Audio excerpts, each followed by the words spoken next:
Hi friends, good morning అందరికీ. ఎలా ఉన్నారు? అందరూ బాగుండాలి, అందరూ మనం ఉండాలి. చూడండి, బ్రేక్ఫాస్ట్ ఇంట్లో ఇవ్వాలా. బ్రేక్ఫాస్ట్లోకి మా ఇంట్లో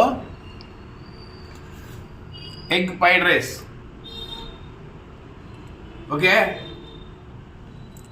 అప్పుడప్పుడు బ్రేక్ఫాస్ట్లోకి చేపిస్తుంటాను ఇలా. అన్నీ మనము దోశలు ఇడ్లీలే కాకుండా కూడా మనకి వెరైటీ చేసుకొని తింటే కొంచెం బలంగా గట్టిగా ఉంటాం. ఓకేనా? మీరు కూడా ఇలాగే చేయండి, టేస్ట్ చేసి చెప్తా.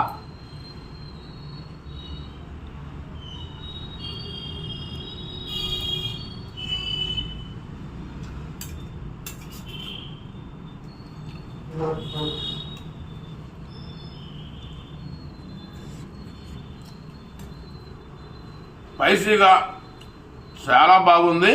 మీరందరూ కూడా ఇలాగే తయారుకొని తినండి. ఫ్రెండ్, లైక్ చేయండి, షేర్ చేయండి, సబ్స్క్రైబ్ చేయండి. బాయ్.